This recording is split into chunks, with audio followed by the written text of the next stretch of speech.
Hello friend, स्वागत है आपका अपने चैनल आज क्लास में। आज की इस वीडियो में रसायन शास्त्र के दूसरे पाठ अम्ल क्षार एवं लवण के 40 काफ़ी महत्वपूर्ण ऑब्जेक्टिव प्रश्न हम आपको बताएंगे।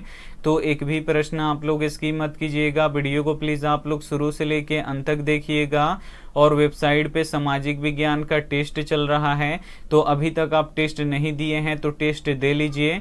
अगर आपको टेस्ट देने नहीं आता है तो वीडियो के हम लास्ट में हम आपको बताएंगे कि आप लोग ऑनलाइन टेस्ट कैसे दे सकते हैं।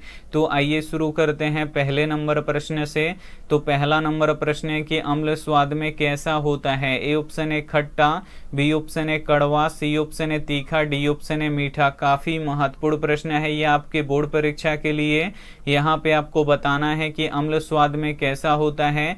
तो अम्ल स्वाद में खट्टा होता है, इसे आपको याद रखना है। यहाँ पे ए वाला ऑप्शन बिल्कुल ही सही हो जाएगा। ये देखते हैं अगला प्रश्न दो नंबर प्रश्न है कि क्षार स्वाद में कैसा होता है। ए ऑप्शन है तीखा, बी ऑप्शन है खट्टा, सी ऑप्शन है मीठा, डी ऑप्शन है कड़वा। तो यहाँ पे आपको बताना है कि जो क्षार होता है ये स्वाद में कैसा होता है।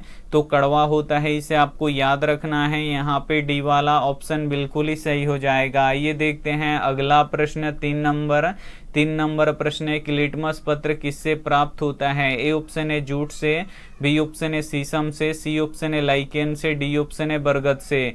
तो यहाँ पे आपको बताना है कि लिटमस पत्र किससे प्राप्त होता है। तो लाइकेन से प्राप्त होता है। यहाँ पे सी वाला ऑप्शन बिल्कुल ही सही हो जाएगा। यहाँ पे आप लोग लाइकेन देख सकते हैं। और लिटमस पत्र का उपयोग हम कहाँ पे करते हैं, तो अम्ल और क्षार का पता लगाने में हम लिटमस पत्र का उपयोग करते हैं। तो ये भी साथ में आपको याद रखना है। आइए देखते हैं अगला प्रश्न चार नंबर प्रश्न है कि पीएच स्केल पर कितनी संख्या अंकित होती हैं। ए ऑप्शन है 0 से 14 तक, बी ऑप्शन है 1 से 14 तक, सी ऑप्शन है 14 से 0 तक, डी ऑप्शन है 1 से 10 तक। काफ़ी महत्वपूर्ण प्रश्न है ये आपके बोर्ड परीक्षा के लिए। यहाँ पे आपको बताना है कि पीएच स्केल पर कितनी संख्या अंकित होती हैं। तो ये पीएच स्केल है और पीएच स्केल पर 0 से लेके 14 तक की संख्याएं अंकित होती हैं। तो यहाँ पे ए वाला ऑप्शन बिल्कुल ही सही हो जाएगा। और किसी भी विलयन का अगर पीएच मान 0 से लेके 7 के बीच होगा तो वो कैसा होगा। तो यहाँ पे देखिए 0 से लेके अगर 7 के बीच किसी भी यहाँ पे जलीय विलयन का पीएच मान होगा तो वो अम्लीय होगा। और 7 से लेके यहाँ पे देखिए 14 तक में किसी भी विलयन का पीएच मान अगर 7 से लेके 14 के बीच में आएगा तो वो क्षारीय होगा। तो ये भी साथ में आपको याद रखना है। अगर किसी विलयन का पीएच मान अगर 7 आ जाता है तो वो न्यूट्रल यानी उदासीन होता है। तो ये भी साथ में आपको याद रखना है। आइए देखते हैं अगला प्रश्न 5 नंबर प्रश्न है कि पीएच स्केल पर अगर किसी विलयन का पीएच मान 0 से लेके 7 के बीच होगा तो वह होगा। तो यहाँ पे आपको बताना है कि अगर किसी विलयन का पीएच मान 0 से लेके 7 के बीच में होगा तो वो कैसा होगा। तो वो अम्लीय होगा, इसे आपको याद रखना है। यहाँ पे ए वाला ऑप्शन बिल्कुल ही सही हो जाएगा। ये देखते हैं अगला प्रश्न 6 नंबर प्रश्न है कि पीएच स्केल पर अगर किसी विलयन का पीएच मान 7 से लेके 14 के बीच में होगा तो वो कैसा होगा। तो 7 से लेके अगर 14 के बीच में किसी विलयन का पीएच मान होगा तो कैसा होगा। तो क्षारीय होगा, इसे आपको याद रखना है। यहाँ पे बी वाला ऑप्शन बिल्कुल ही सही हो जाएगा। ये देखते हैं अगला प्रश्न 7 नंबर प्रश्न है कि कौन नीले लिटमस पत्र को लाल कर देता है। ए ऑप्शन है अम्ल, बी ऑप्शन है क्षार, सी ऑप्शन है दोनों, डी ऑप्शन है इनमें से कोई नहीं। तो यहाँ पे आपको बताना है कि कौन नीले लिटमस पत्र को लाल कर देता है। तो यहाँ पे देखिए इसमें एसिड यानी अम्ल है और यहाँ पे नीला लिटमस पत्र डाला जा रहा है। तो जैसे अम्ल में यहाँ पे नीला लिटमस पत्र डाला जा रहा है तो ये लाल हो जा रहा है। तो यहाँ पे देखिए नीले लिटमस पत्र को लाल कौन करता है, तो एसिड यानी अम्ल करता है। तो यहाँ पे ए वाला ऑप्शन बिल्कुल ही सही हो जाएगा। और जो क्षार होता है यानी जो बेस होता है ये क्या करता है कि लाल लिटमस पत्र को जब हम क्षार में डुबाते हैं तो ये नीला कर देता है। तो ये भी साथ में आपको याद रखना है। काफी महत्वपूर्ण प्रश्न है। आइए देखते हैं अगला प्रश्न 8 नंबर प्रश्न है कि कौन लाल लिटमस पत्र को नीला कर देता है। तो लाल लिटमस पत्र को नीला कौन कर रहा है, तो क्षार कर रहा है यानी बेस कर रहा है। तो यहाँ पे ए वाला ऑप्शन बिल्कुल ही सही हो जाएगा। ये देखते हैं अगला प्रश्न 9 9 नंबर प्रश्न है कि अम्ल का जलीय विलयन किसका सुचालक होता है। ए ऑप्शन है विद्युत का, बी ऑप्शन है चुंबक का, सी ऑप्शन है विद्युत और चुंबक दोनों का, डी ऑप्शन है इनमें से सभी का। तो यहाँ पे आपको बताना है कि अम्ल का जलीय विलयन किसका सुचालक होता है। तो अम्ल का जलीय विलयन विद्युत का यानी इलेक्ट्रिसिटी का ये सुचालक होता है। तो यहाँ पे ए वाला ऑप्शन बिल्कुल ही सही हो जाएगा। आइए देखते हैं अगला प्रश्न 10 नंबर प्रश्न है कि ताजे दूध का पीएच मान कितना होता है। ए ऑप्शन है 4, बी ऑप्शन है 5, सी ऑप्शन है 6.5, डी ऑप्शन है 7। काफी महत्वपूर्ण प्रश्न है ये आपके बोर्ड परीक्षा के लिए। यहाँ पे आपको बताना है कि ताजे दूध का पीएच मान कितना होता है। तो 6.5 होता है, इसे आपको याद रखना है। यहाँ पे सी वाला ऑप्शन बिल्कुल ही सही हो जाएगा। आइए देखते हैं अगला प्रश्न है 11 नंबर प्रश्न है कि शुद्ध जल का पीएच मान कितना होता है। यहाँ पे आपको बताना है कि शुद्ध जल होता है उसका पीएच मान कितना होता है। और ये प्रश्न बोर्ड परीक्षा में बार बार पूछा जाता है, तो इसे आपको याद रखना है। शुद्ध जल का पीएच मान 7 होता है। यहाँ पे ए वाला ऑप्शन बिल्कुल ही सही हो जाएगा। और जो शुद्ध जल होता है ये उदासीन होता है, तो ये भी साथ में आपको याद रखना है। आइए देखते हैं अगला प्रश्न 12 नंबर प्रश्न है कि नींबू रस का पीएच मान कितना होता है। यहाँ पे आपको बताना है कि जो नींबू का रस होता है इसका पीएच मान कितना होता है। तो 2.5 होता है, इसे आपको याद रखना है। यहाँ पे सी वाला ऑप्शन बिल्कुल ही सही हो जाएगा। और नींबू में कौन सा अम्ल पाया जाता है, तो सिट्रिक अम्ल पाया जाता है, तो ये भी साथ में आपको याद रखना है। आइए देखते हैं अगला प्रश्न 13 नंबर प्रश्न है कि अम्लीय वर्षा का पीएच मान कितना होता है। यहाँ पे आपको बताना है कि जो अम्लीय वर्षा होता है यानी जो एसिड रेन होता है, जो हानिकारक वर्षा होता है, इसका पीएच मान कितना होता है। तो 5.6 से कम होता है, इसे आपको याद रखना है। यहाँ पे सी वाला ऑप्शन बिल्कुल ही सही हो जाएगा। और यहाँ पे देखिए एसिड रेन क्यों होता है, तो NO2 और SO2 के कारण से होता है, इसे आपको याद रखना है। यहाँ पे सी वाला ऑप्शन बिल्कुल ही सही हो जाएगा। आइए देखते हैं अगला प्रश्न 14 नंबर प्रश्न है कि रक्त का पीएच मान कितना होता है। यहाँ पे आपको बताना है कि जो रक्त होता है यानी जो खून होता है उसका पीएच मान कितना होता है।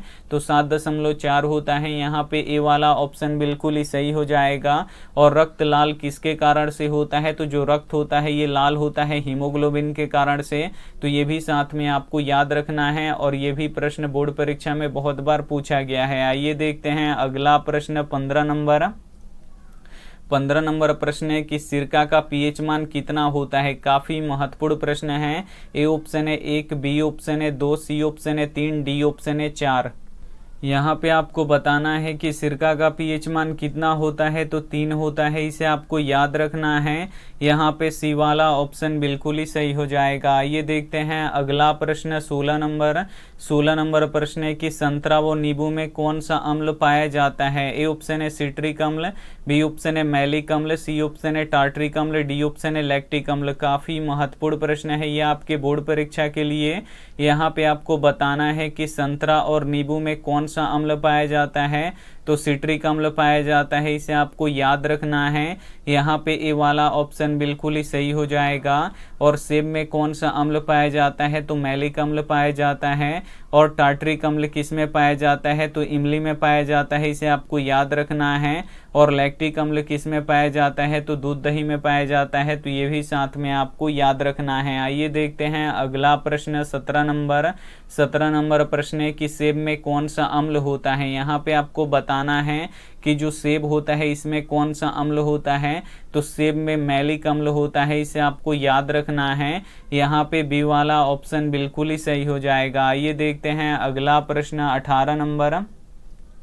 18 नंबर प्रश्न है कि इमली में कौन सा अम्ल पाया जाता है। यहाँ पे आपको बताना है कि जो इमली होता है इसमें कौन सा अम्ल पाया जाता है।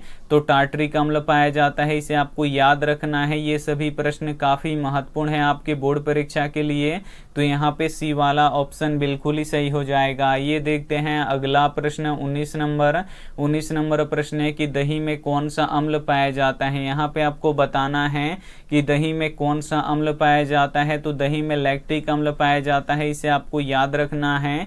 यहाँ पे डी वाला ऑप्शन बिल्कुल ही सही हो जाएगा। आइए देखते हैं अगला प्रश्न 20 नंबर 20 नंबर प्रश्न है कि टमाटर में कौन सा अम्ल पाया जाता है। यहाँ पे आपको बताना है कि टमाटर जो होता है इसमें कौन सा अम्ल पाया जाता है। टमाटर भी खाने पे खट्टा लगता है, तो टमाटर में कौन सा अम्ल पाया जाता है, तो ऑक्जेलिक अम्ल पाया जाता है। इसे आपको याद रखना है। यहाँ पे ए वाला ऑप्शन बिल्कुल ही सही हो जाएगा। आइए देखते हैं अगला प्रश्न 21 नंबर प्रश्न है कि चाय में कौन सा अम्ल पाया जाता है। यहाँ पे आपको बताना है कि जो चाय होता है उसमें कौन सा अम्ल पाया जाता है, तो चाय में टैनिक अम्ल पाया जाता है। इसे आपको याद रखना है। यहाँ पे डी वाला ऑप्शन बिल्कुल ही सही हो जाएगा। ये देखते हैं अगला प्रश्न 22 नंबर प्रश्न है कि लाल चींटी में कौन सा अम्ल पाया जाता है। यहाँ पे आपको बताना है कि जो लाल चींटी होती है उसमें कौन सा अम्ल पाया जाता है, तो लाल चींटी में फॉर्मिक अम्ल पाया जाता है। इसे आपको याद रखना है। यहाँ पे ए वाला ऑप्शन बिल्कुल ही सही हो जाएगा। और मधुमक्खी में कौन सा अम्ल पाया जाता है, तो फॉर्मिक अम्ल पाया जाता है, जिसे मेथेनोइक अम्ल भी कहा जाता है। तो ये भी साथ में आपको याद रखना है। आइए देखते हैं अगला प्रश्न 23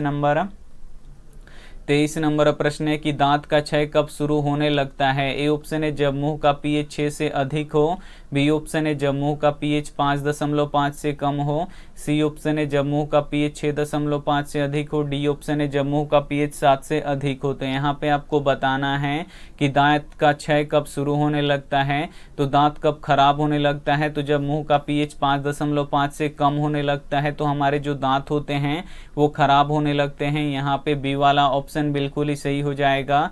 और एक वयस्क मनुष्य के कितने दांत होते हैं, तो 32 दांत होते हैं। और दूध के दांत कितने होते हैं, तो दूध के दांत 20 होते हैं। और जो दूध के दांत होते हैं ये टूट के जमते हैं, तो ये भी साथ में आपको याद रखना है। आइए देखते हैं अगला प्रश्न 24 नंबर प्रश्न है कि वे अम्ल जो जल में घुलकर हाइड्रोजन आयन यानी H+ देता है उसे क्या कहते हैं। ए ऑप्शन है प्रबल अम्ल, बी ऑप्शन है दुर्बल अम्ल, सी ऑप्शन है प्रबल क्षार, डी ऑप्शन है दुर्बल क्षार। काफी महत्वपूर्ण प्रश्न है।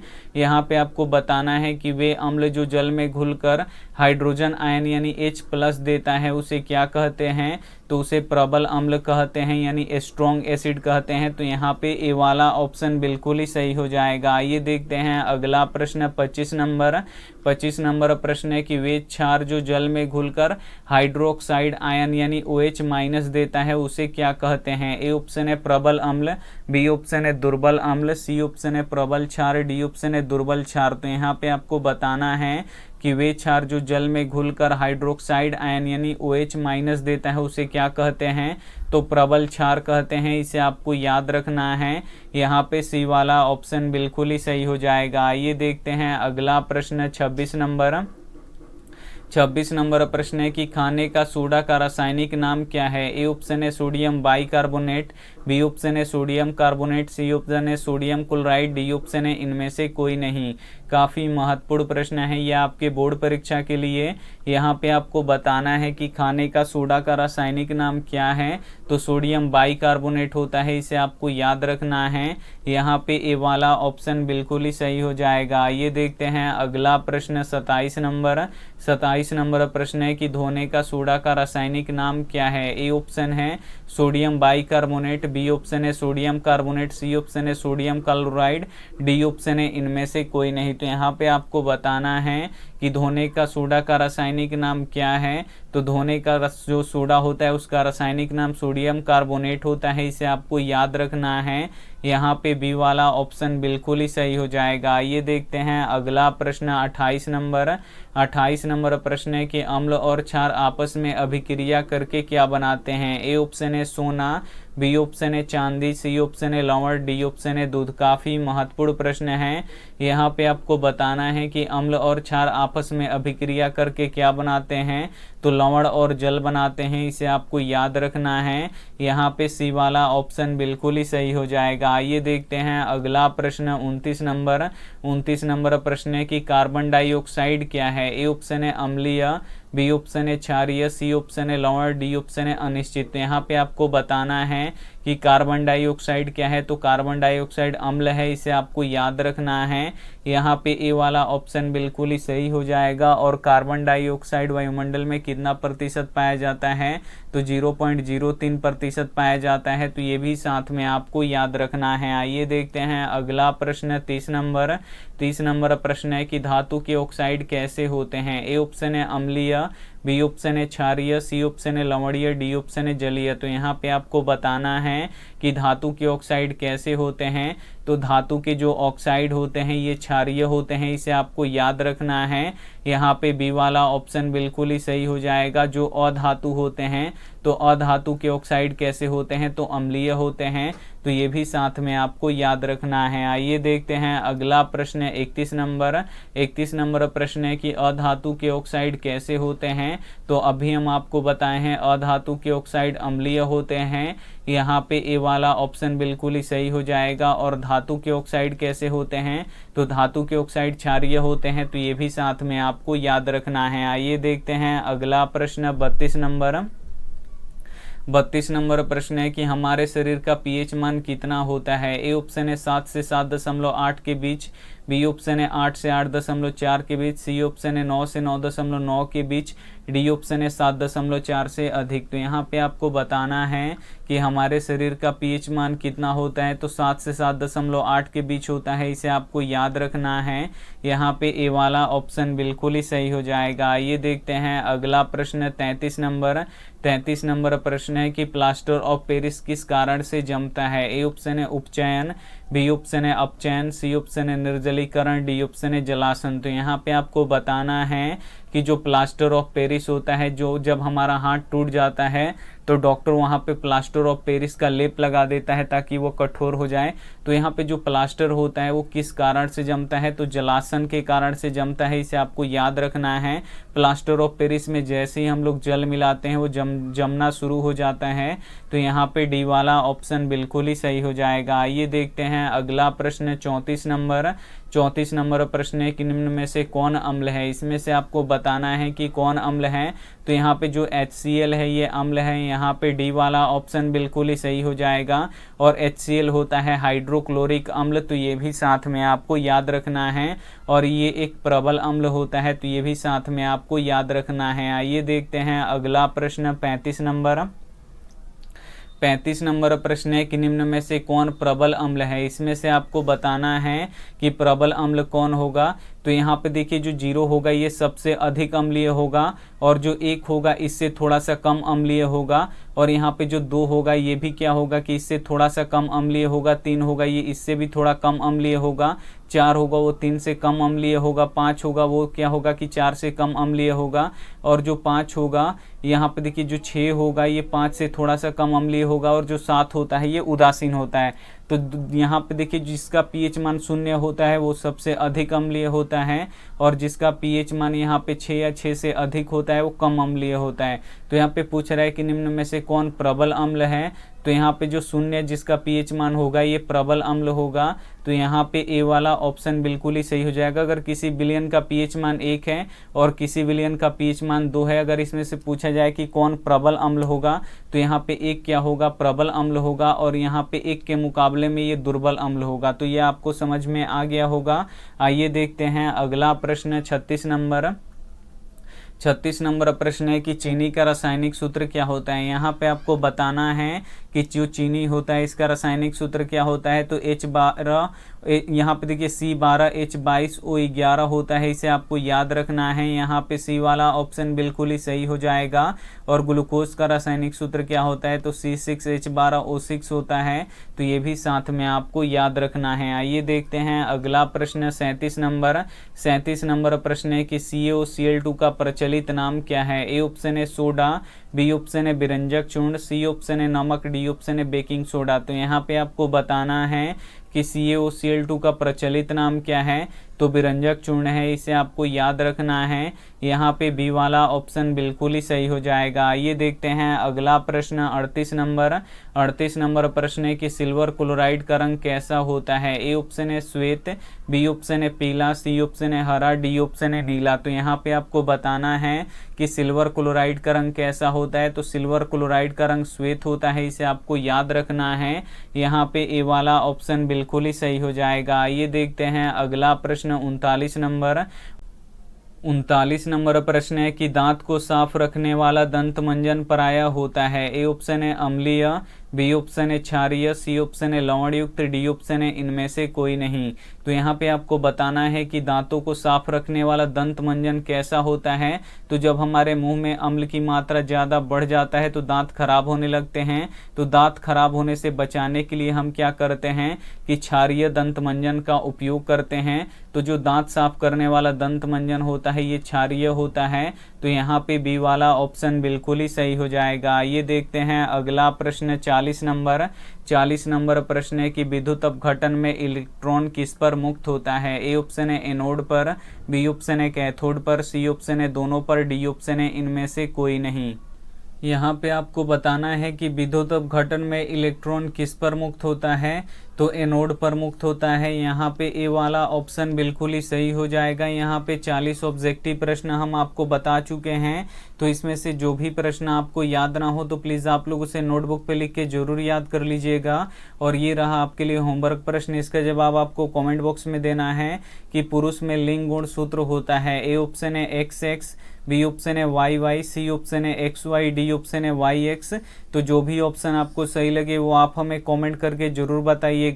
अब हम आपको बताते हैं कि आप लोग ऑनलाइन टेस्ट कैसे दे सकते हैं। तो सभी के फ़ोन में होता है क्रोम, तो उस क्रोम को आपको क्या करना है, ओपन कर लेना है। जैसे ही यहाँ पे क्रोम आपका ओपन होगा तो यहाँ पे आपको सर्च बॉक्स दिखेगा। इस सर्च बॉक्स में आपको लिखना है आस्क क्लास। तो हम यहाँ पे लिख देते हैं ASK और फिर CLASS। बस आपको आस्क क्लास लिख के सर्च कर देना है।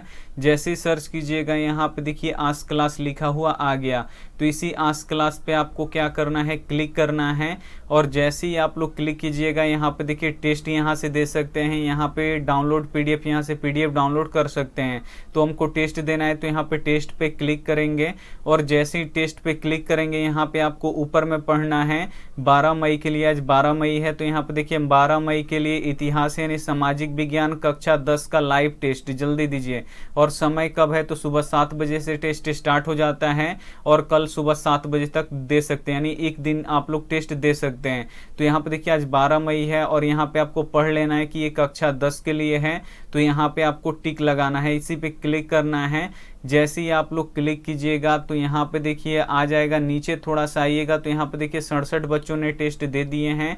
अब आपको क्या करना है, स्टार्ट करना है। जैसे ही स्टार्ट कीजिएगा यहाँ पे आप लोग अपना नाम लिखिएगा। तो हम यहाँ पे एक नाम लिख देते हैं। यहाँ पे आप लोग अपना नाम लिखिएगा। बस यहाँ पे आपको नेक्स्ट करना है।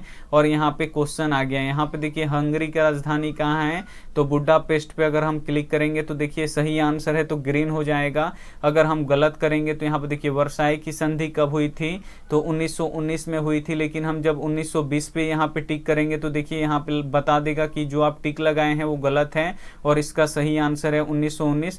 तो यहाँ पे 20 क्वेश्चन है। तो ऐसे ही आप लोग क्या कीजिएगा कि 20 क्वेश्चन आप लोग यहाँ पे बना लीजिएगा और लास्ट में सी रिजल्ट कीजिएगा। जब सब क्वेश्चन बन जाएगा उसके बाद सी रिजल्ट कीजिएगा तो वहाँ पे आपका स्कोर दिखा देगा कि 20 प्रश्नों में से कितना सही हुआ। तो उम्मीद करते हैं ये प्रश्न आपको काफ़ी अच्छी तरीके से समझ में आ गया होगा, टेस्ट देना भी समझ में आ गया होगा। तो इस वीडियो को अपने दोस्तों के पास जरूर शेयर कीजिएगा। Thank you for watching. मिलते हैं अगले वीडियो में, तब तक अपना ध्यान रखिए, मन लगा के पढ़ाई कीजिए। Take care and bye.